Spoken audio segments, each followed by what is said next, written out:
What's going on, people? We are on to a creator who I really like called Antonio Talks. I'm pretty sure that I've reacted to one of his videos before. He's got two channels, Antonio Talks and Antonio Speaks. He's a kind of like modern, young commentator who does some really good discussions. And I saw this one pop up and I thought I'd give him a little bit of a hand here because they're talking about history, and history kind of is kind of my subject, or at least something that I'm very, very passionate about. I'm kind of an author. I've written a couple of papers, so I'm definitely into history, particularly when it comes to areas of Black and or African history. And he kind of touched on this subject and I think he did a pretty good job, but I want to kind of like jump in and supplement some of the stuff that he says in this video. So let's get into it without wasting too much time. It's called History or History by Antonio Talks. Feel free to check it out, and yeah, let's get into it. So we are living in a very anti-intellectual time period. And with me, I want to stay as intellectual as possible. When I'm talking about a topic, I want to have, sources to back it up, news article, things of that nature. This is why it was so hard for me to get behind the whole Black people were from America thing. Now, I did a video a few months ago talking about, the pretendians, and I feel like I went too hard. And so this is where we'll already start to diverge, okay? I don't like the phrase pretendians, and I don't like the complete discounting of the presence of Black people in the Americas. Not only is the presence of Black people in the Americas very likely, it also is pretty irrefutable. I mean, you could even just like Google an image of King Kamehameha, who was one of the early kings of Hawaii. Have a look at what he looks like. But even if you look at the feeder or the contributor nations, the nations that we agree, the kind of like Asian nations, which would have been the feeder nations to the early American populace, a lot of them are in the Indian Ocean, and a lot of these Indian Ocean nations have Black populations to this very day. So the only argument you can make that Black people didn't make it to the Americas is somehow there was some kind of like a caste system or segregation in every single Asian nation that found its way into the Americas, and only the white ones or only the kind of like Asian-y ones went there and the Black looking ones didn't make it. That's ridiculous, because in every single, most Indian Ocean nations, you'll get at least a small Black population.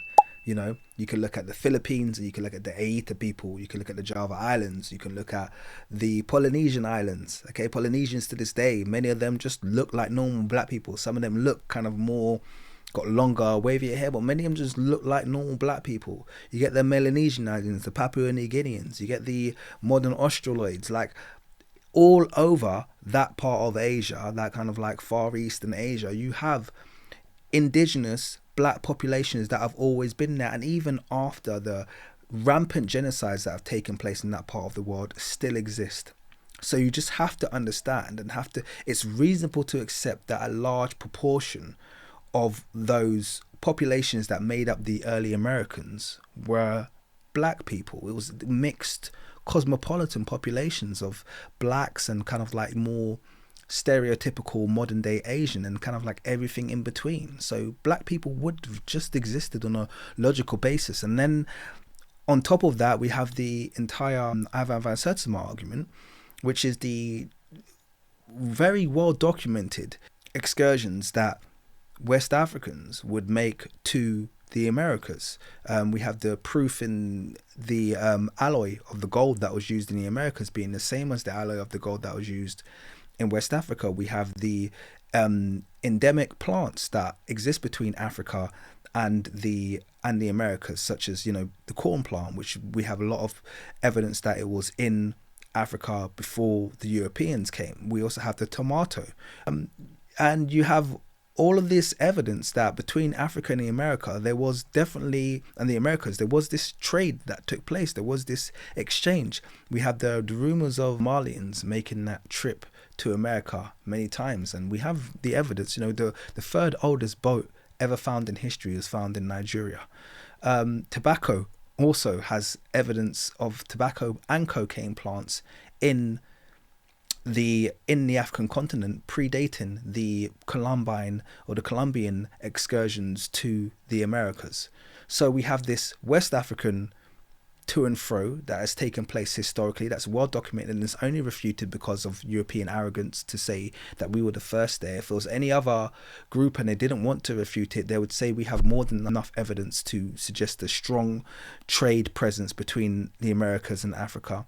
And then on top of that, we have the fact that the very feeder nations, the Far Eastern nations that made the Pacific journey, all of those Pacific Islander nations that would have initially been the ones that provided the population to actually people the Americas, many of them have got black populations to this day. Okay, Chagos Islands, it doesn't matter which islands you're talking about. These islands, these Indian Ocean islands, these Pacific Islanders, to this very day, have got large black populations. So to say we have all of that contribution from the Far East and all that contribution from West Africa, and when Columbus got there were no black people, is absolutely ridiculous.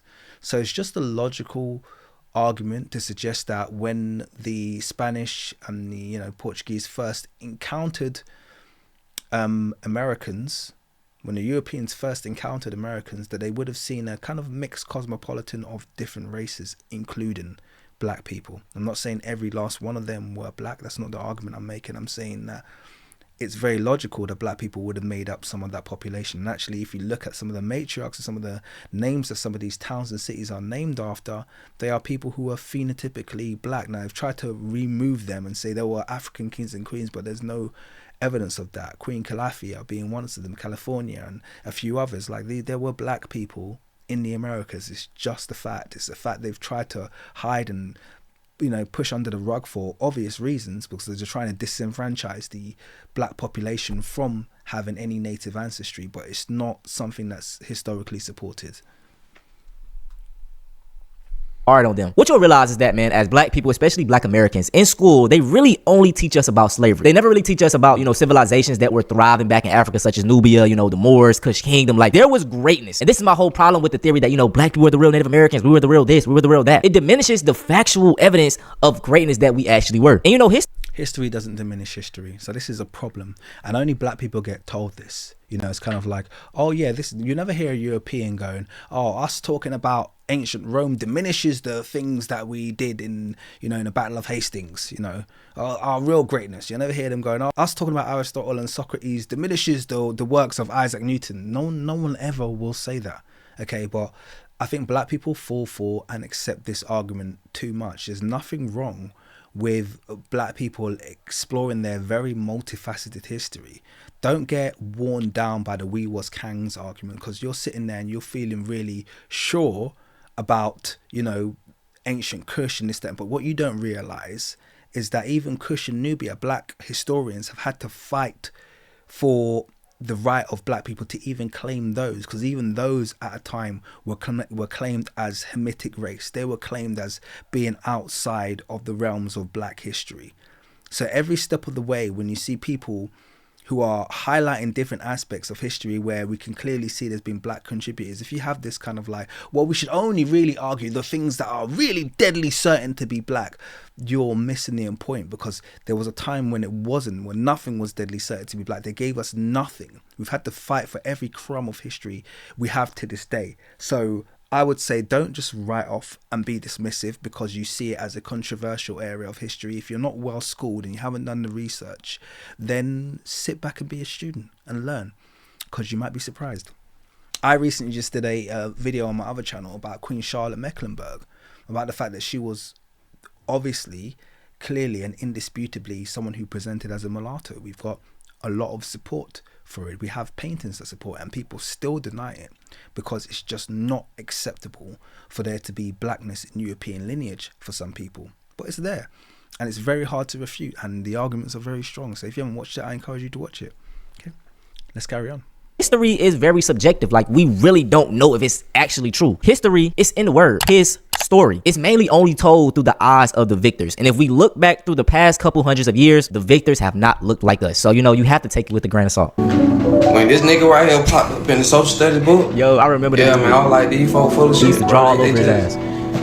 And I think that's just highlights one of the problems of what you just said there, in terms of like people making the pretending argument and it delegitimizing history. It's kind of like, well, once again, history isn't just his story, and yeah, it is, but a lot of people do a lot of work in terms of primary research. A lot of people do a lot of work in terms of looking at the archaeological findings. There's a lot of things that aren't even that controversial, like one of the earliest kind of like Native American bones they found, Lucia. That is someone who's anthropomorphically a black female, and this happens, periodically and often.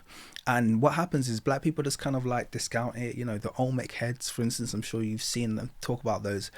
Well, people are so quick to write off any argument that black people exist outside of the framework of the transatlantic slave trade, and anything that sits outside of that is seen as controversial history. And you have to look at it if we were looking at this from an objective point of view, it's controversial to take the head of a clearly black individual and to argue that it's something else. But yet that's what's acceptable in this modern day, because they have to tell you that black people all come from this one single area and all descend from this one single area and never ventured out of there, is that where in fact genetically, historically, we know that out of Africa meant that everybody came from Africa, and that initial spread of humanity across the world was a black spread, a black African people spread, and they remain black Africans. Some people kind of like interbred with other hominids to become other people, which is why they have high Neanderthal ancestry, this, that, and the other. But many blacks, Africans, remained just black in Europe or black in Asia, and they became the indigenous, the archaic race of those particular places. I know this is hard for a lot of people to understand and to accept, but you have to understand this world was a lot more multicultural before the invention of racism. That's one of the key takeaways I hope you can get from this. Like, they just playing in our face. Even as a kid, man, I knew something wasn't right about this nigga, man. These folk done put Tom Cruise. Nah, that's Mark Wahlberg. Man. Blue eyes. Like, bro, them folk playing in our face, bro. This shit ain't make no damn sense, bro. Like, I used to always look at this picture. The thing is, they'll present us with an image like this, and then they'll have the nerve to turn to us and go, we was Kangs, when we show what the ancient Egyptians truly looked like, which was, they look like modern East Africans, most likely. Okay, they still look like modern East Africans, and when I say East Africans, I mean that full span, everything from Rwanda, Uganda, Nubia, Somalia, Ethiopia. All of those phenotypes had representation, because ancient Egypt was also a very multicultural black nation with 42 ethnic groups, represented along the Nile at the very least. So they had a lot going on inside ancient Kemet, or ancient Egypt. And yet they'll present us with this ridiculous image of someone whose skin tone couldn't survive in that climate for more than a day, would develop melanoma and facial features that just aren't representative in ancient Egyptian artwork. And then they'll tell us that this is good. And so you have to understand when we're being gaslit and be willing to stand on business. Like, bro, come on, man. Who the fuck is this nigga, man? Although this is funny, man, this is like really what happens throughout history. Now, there's a whole argument where people are saying, Egypt is not really considered Africa. It was North of Africa. This argument is so stupid because, bro, it's Africa. And even if you want to play that game, Nubians at one point in time ruled over Egypt. Nubians, they are sub-Saharan African. You know what I'm saying? They are very dark-skinned people. They look like me and you. I really... Okay, so here's a little just thingy. Don't use the word sub-Saharan. Sub-Saharan is a racist terminology that basically has its roots in the true Negro trope. Now, what the true Negro trope is this attempt to basically say black people are one kind of thing, and black people can only have existed beneath the Sahara. Whereas this is already a fallacy, because we know there are populations across the Sahel region, which is kind of like the southern part of the Sahara, the Sahelian region, which is nations like Niger, Mali, Burkina Faso, Sudan, Chad. Okay, they span across the Sahel region. But then even north of the Sahel, much of the Maghreb region is still populated by black people. Okay, most of them, because of the coastal Africans, I call them. These are the recent incursion from kind of Eastern European slavery, which has resulted in people we call the Arab race. But because of them, many of the darker skinned Africans have been forced south, but they're still within and above the Sahara. So these are groups like the Fula, the Tuareg, the Tabu, the Haratin, Nubians. Okay, Nubians, modern day Nubians are not sub-Saharans. They live in the Sahara. Okay, they live in Egypt. Okay, they are in and above the Sahara. That's where they always have been. So you can't reclassify them. You could claim that Sudanese and the Kushites were sub-Saharans, but you can't claim that the people we call Nubian today have ever been sub-Saharan. They are black, but they have always been in the Sahara or north of Egypt. So scrap that sub-Saharan terminology. It's a way of them geographically trying to restrict us. But black people have always existed. In fact, only black people have existed inside the Sahara, and many black people exist above the Sahara. So this idea that black people are all restricted below the Sahara is pseudoscientific and it's racist. So you can scrap it. If you're black, I want you to feel free to reject the term sub-Sahara in entirety.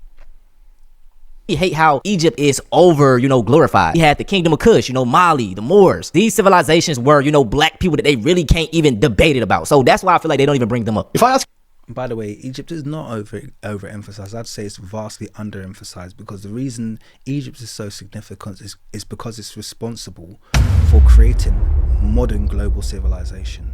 Without Egypt, there will be no Greece, there will be no Rome, there will be no Roman Empire, there will be no Holy Roman Empire, no Roman Catholicism. There will be none of these things. So this whole thing that we call Western civilization would not exist. They inherited their writing from ancient Kemet. They inherited their pantheon from ancient Kemet. They inherited almost everything that makes them into what they classify as a civilization came from ancient Egypt. And I would even argue that a lot of modern technology came from ancient Egypt.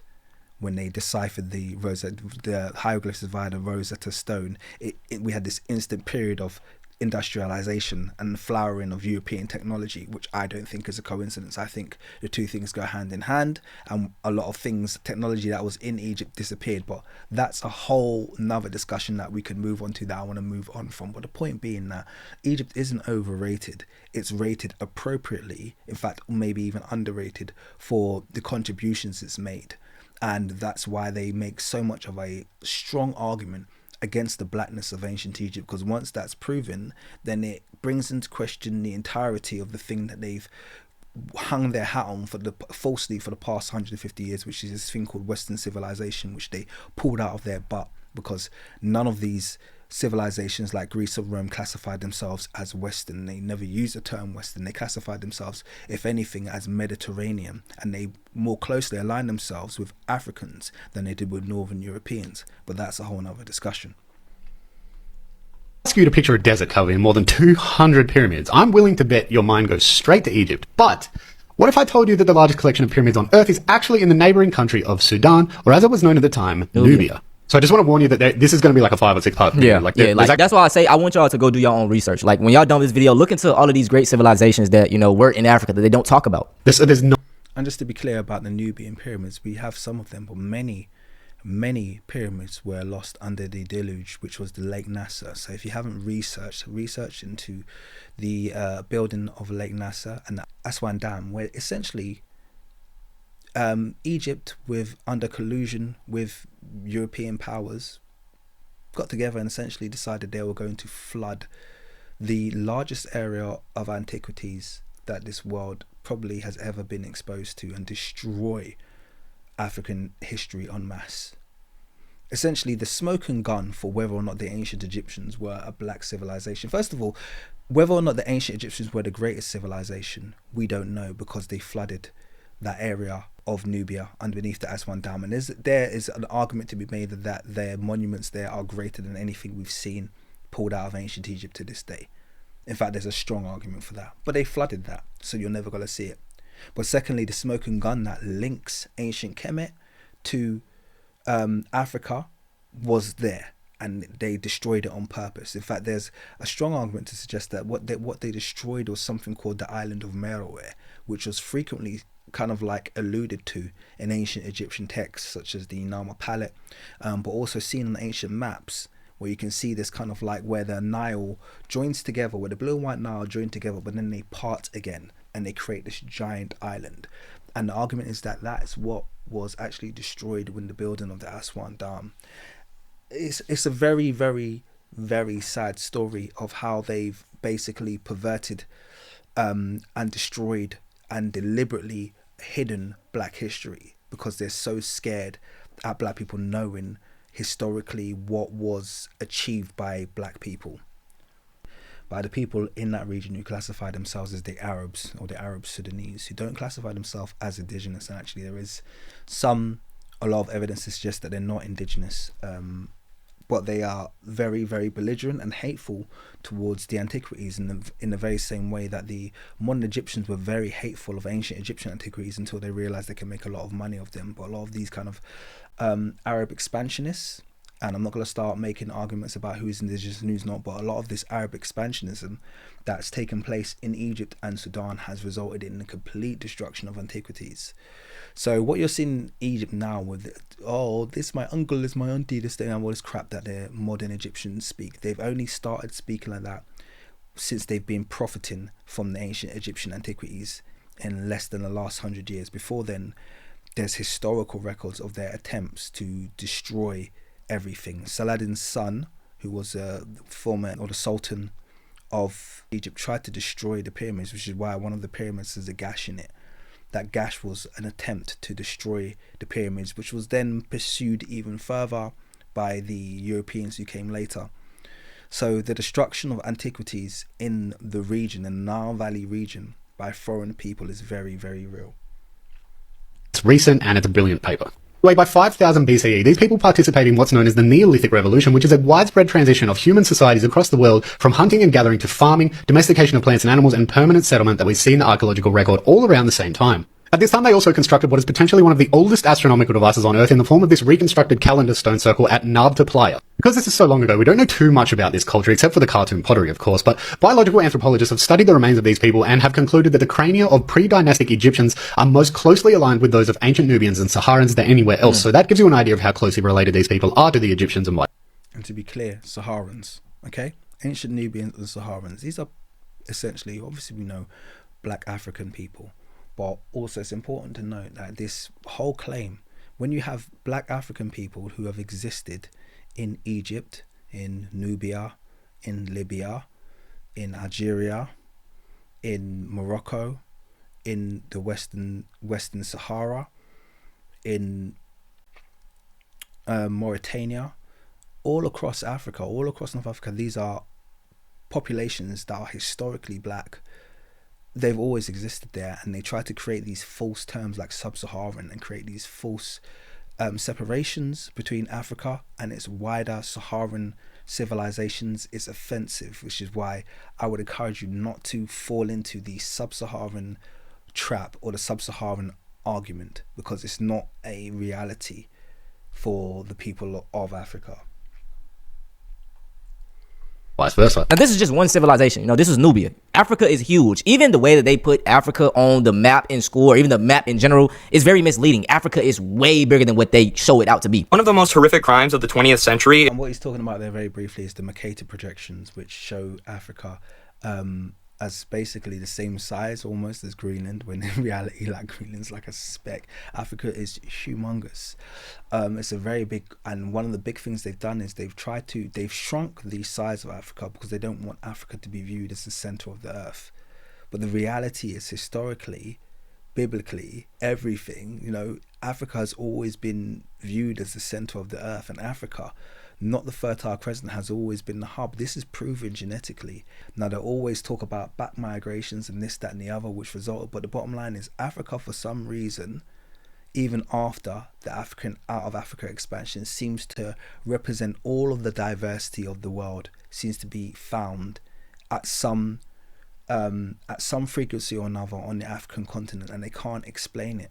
The only way you can explain it is if Africa was essentially the center of worldwide trading and commerce, and they never want to make that exception, or all of the peopling of the world has been affected by waves of African integration, which is something they also don't want to accept. So they say it happened the other way around. So they say all these people ended up coming back to Africa, but you don't see that diversity anywhere else. But yet Africa was a dark continent. This, you can't have it both ways. is what King Leopold of Belgium did to the people of the Congo. Between 1885 and 1908, King Leopold's forces would unalive an estimated 10 million Congolese, which is just under the number of people who were unalived in the Holocaust and actually 60% greater than the number of Jewish people who were unalived. Right. I recently made a community post about I think certain numbers are cap, to be clear. I'm going to be very clear about that because they're always trying to equate. They've made this astronomical figure which doesn't make any sense. I'm going to be honest with you. I'm not some denier or something, but I'm, as a historian, anyone who's a historian knows those numbers don't make sense. Anyone who's any way historically sound knows those numbers that are being quoted in that amount of time in terms of what's been recorded don't make any sense. It's a complete fabrication and a complete lie. And yeah, I'm just going to leave it at that. this devil right here, man, King Leopold II, like probably the most evil man in history. It's crazy how I never heard about this man in school. You know what I'm saying? 10 million of people that look like me he killed, in the way that he went about killing these people. If they didn't meet quotas, he would chop their hands off, little children, you know, but they love to force feed this Holocaust, you know, this shit that happened in Germany down our throats. Oh, the mustache man, he the most evil man in history. Why is that? We know why. It's the victim. You know what I'm saying? That's why I never, you know what I'm saying, bro? I can't feel bad for what happened to Charlie Kirk. When it's a white person, they want you to feel a lot of sympathy. You know what I'm saying? Oh, he had a family, he had a wife and kids. Okay. You know, evil people can have wives. Good. I don't give two shits about Charlie Kirk. I don't feel an ounce of sympathy towards him or his wife's a friggin' demon. So the bottom line is this, yeah. Let me be quite real. Yeah, I'm gonna be really frank about this. If you find images, of lynches that took place in America, there were village events that were attended by wives and children. And what do you think those wives and children went on to become? So when someone's a despicable piece of crap, I don't feel any sympathy towards their family, because it's very likely their families are also despicable pieces of crap, and they don't require me to feel any sympathy towards them. I'll reserve that for people who actually knew him, but I'm going to utilize Occam's razor and suggest that for him to have those views and for those views to be supported, that his wife A, supported them, and B, his kids are probably going to turn out like him, which is what happens most of the time. Now, if they don't, that's all well and good, that's cool. I'm not condemning them to anything, but don't expect me to feel sorry for them, because I absolutely do not. I don't care. People have wives. When they killed Malcolm X and MLK, he had a wife, he had a family. Y'all didn't care about that. Why should I care about this man? It's because of the narrative. They want you to feel bad, and I just can't, because there's people throughout history that was doing shit like this and we just forgot about them. I recently learned about this shit, bro. Belgian colonizers also committed horrific crimes, like cutting off the hands of those who didn't harvest rubber fast enough. Yet almost all Americans and Europeans know about the Holocaust, but don't know about what happened in the Congo. So why is that? Well, for one, and this is the most simple answer, racism. What? The colonial powers used to... You know what I'm saying, bro? I get a lot of people calling me racist. I am not racist. Shout out to dudes like this. You know what I'm saying? Like a lot of white people that speak out about it. That's all we want. That's all I be saying. I say, Antonio, don't even worry about calling you racist, because that just means you're doing the right thing. That's the bottom line. Don't worry about people calling you racist, because you're absolutely not. You're very balanced, and when you speak the truth, the bottom line is, in a racist world, when you try and correct the narrative, you're always going to be called a racist. One thing I've known about fragile white males, and by the way, me even using that term, people will call me a racist, but I'm not calling this guy fragile white male. He's down. You know, he's clearly very knowledgeable. I'm talking about you. If you're a fragile white male, you know who you are. And one thing about them is they feel anything that makes them feel uncomfortable, any level of, you know, you trying to bring any kind of balance to historic racism feels like an attack on them, and they'll accuse you of racism. So you just have to say, screw them. I don't really give a crap what they think. Saying like racism, it thrives when you don't acknowledge it, you don't talk about it. So I love seeing, you know what I'm saying, white men talking about it, like other ethnicity talking about it, because y'all like, you know, y'all helping out. You know what I'm saying? I am not racist at all. I gotta always bring that up. So bro, I had somebody call me a black supremacist. That's crazy. That's really a compliment though. I ain't gonna. No, I'm just playing. I'm not a black supremacist. I love everybody. Shout out to this brother right here. Racism to justify their colonialism? No way. At the time, you were allowed to colonize other countries and unalive their people in mass, so long as you were doing it in Africa or Latin America. Once that same murderous colonial attitude was turned towards Europeans, go figure, they didn't like it that much. Nah. The other reason why we all know about the Holocaust but not King Leopold is a Look, in the UK, I'm sure you have in America, called Anne Frank, which everyone had to learn. So it's definitely, this is a part of a propaganda of a story that they want to tell you. And then, look, here's the thing. You can call me something, denial, whatever you want to call me if you want to. I don't really care. But one thing I've realized is that when there's a concerted effort for everybody to buy into a certain narrative, as a historian or someone who's into history now, I find that kind of like hardcore concerted effort means that they're peddling a lie. The two normally go hand in hand. When something's true, you don't need to push it that vehemently. When things are pushed and force-fed down your throat, it means they're trying to tell you something that the logic and the statistics and the facts aren't going to support. The archaeology isn't going to support. They're trying to give you a narrative. And when history is forcing the narrative down your throat, it means that narrative doesn't exist. And this is the thing that I've realized, you know, with the whitewashed paintings of European monarchs and X, Y, Z. These are force-fed narratives down your throat. But then when you start looking at the literature and things start to deny that it happened, then you call me a denier if you want to. But yeah, I certainly know a force-fed narrative when I'm being fed one. And definitely I would listen to the words of Tazariak over Anne Frank and you know, these Zionist books that try to push down her throat. I think it makes far more sense that in fact there's plenty of evidence to suggest that the modern day people who call themselves the little hat people are not the original people from that region, and even that tradition doesn't come from Judaism. Organizations began spending millions and millions of dollars pushing Holocaust education in the West, which would be fine, except they only did this to justify the existence of the apartheid state of Israel and the ethnic cleansing of the Palestinians. You've all heard this argument before. The Jews faced repression in the Holocaust and other historical events, so therefore they need their own ethno-state where they can be safe. Even if that means ethnically cleansing the Palestinian people who were there first and doing the same thing to them that the Germans did to Jewish people. Well, then this is where we start getting into it, because without going into too much detail, there are certain places where you can find those Germans, those specific Germans whose name ends in Z, yeah? There's certain places you can find them around the world. There's not many of them. The places are South Africa, Argentina, okay? The state of, yeah, the very state next to Palestine, yeah, they have populations, and certain parts of America as well. They have populations in all of these places, yeah, these descendants of these ZI people. And guess what other population you can find in very high numbers in all of those regions that I've mentioned? Yes, you've guessed it. You can find a little had people in South Africa, in Argentina, in the very state next to Palestine, and in... So why are they all cohabiting next to each other so cushy? Did you ever wonder why the last four letters of a certain tribe of little hat people is the four letters of the very party that was supposed to have committed their cleansing? And no one thinks that's and yet I can't think of another word in existence in the globe that has those four letters in that order in it. I can't think of a single other word.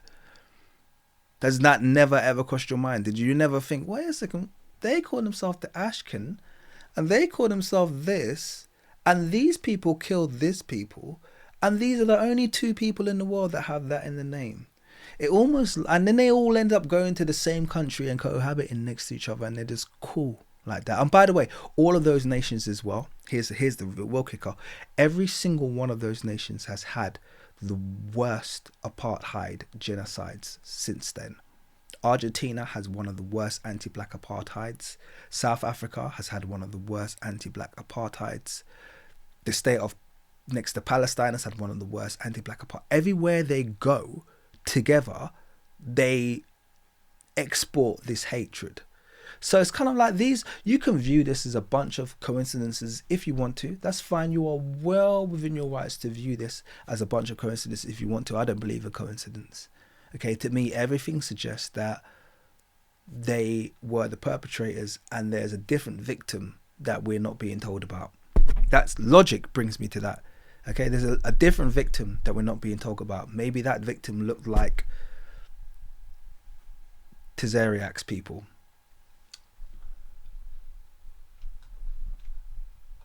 By the 1960s and 70s, almost every American knew about the systematic atrocities that were inflicted upon Jewish people during the Holocaust. But still today, in 2024, almost none of them know about the systematic atrocities that were inflicted upon Africa by European colonial powers. But that's why I'm here. because now you do know. So recently, man, me and wifey, we was watching, the Avatar movies. And it's been a minute since I've watched these films. So, I like getting a second perspective. And, my girl, she pointed out, she was like, bro, them black people. And I was like, at first I discredited her. I was like, nah, them Native Americans, that's how they did them. And then as we just continue to watch these films, bro, like the features on these avatars look just like black people, bro. Most evolved people on the planet, and we didn't actually realize it to this day. We think that modern civilization is we're living like the white people, putting these cushioned shoes upon your feet and eating processed food and this, that and the other. It's kind of like, not only is that unhealthy, it's going to kill you internally. It's going to make you live a miserable life. It's going to make you hormonally and chemically imbalanced. Like, everything they do is unsustainable. Everything that was done in Africa, the backwards, the thing they like to condemn about our lifestyle, and in many ways Africans like to condemn about our own lifestyle, about the way that our grandparents or whatever lived, was sustainable. It was perfectly and harmoniously balanced. We lived off the land. We ate organically. We walked around with our bare feet or feet barely covered. We allowed our, which by the way is imperative to have good posture and not have back problems, etc. We lived into our hundreds. Everything about our life was sustainable. We lived in this, even down to our building materials. They found that the mud brick is one of the most sustainable and most logical building materials. This is why even in ancient Egypt, the place they like to glorify so much, the only buildings that were made out of stone were the temples and the palaces, but the internal wall structures were all mud brick. The actual places, the dwelling places of the actual people, were all mud brick. Ancient Egyptians lived in mud brick buildings the same way modern Nubians live in mud brick buildings, the same way most Africans live in mud brick buildings, because it's sustainable, it's malleable, it's long lasting, it's perfect for the climate in terms of cooling, for the internal. Everything about mud brick structures, it's perfectly situated for that part of the earth. And yet for years they have condemned and called us backwards and said we haven't developed X, Y, and Z, and we had the perfect life. We lived life that was as close to paradise on earth existence as possible. This is why the Ethiopians were glorified and were looked at, I love the word she used, looked at as ethereal beings by outsiders, by Mediterranean people. They used to look upon the Ethiopians and literally dream of. This is why the Europeans went crazy when they invaded Africa. They literally went crazy because all they've ever wanted to do and not been successful in doing was to conquer this ethereal, godlike land of Africa. And when they did, they went absolutely crazy with it. And that's essentially what brought us to the place that we're in now. But it's good that you essentially clocked on to the fact that we're the most evolved beings on the planet. I find it so ironic, bruh. Literally, man, like it's a slap in the face, bruh. Way of life, and not give a nod to Viking culture. And you might think why does any of this matter? It's all made up anyway. Well, Kat, no, it's not. You're actually telling the story of real people, like Pocahontas. It's fiction rooted in real people, which in this case erases those people from any credit of their own culture, only to be remembered through a myth, which is problematic because fiction becomes fact when it's the only version that people ever see. Ask any indigenous person how real Pocahontas turned out. And as a filmmaker myself, my commitment to the craft is about the truth, because good filmmakers want to tell the most authentic version of a story.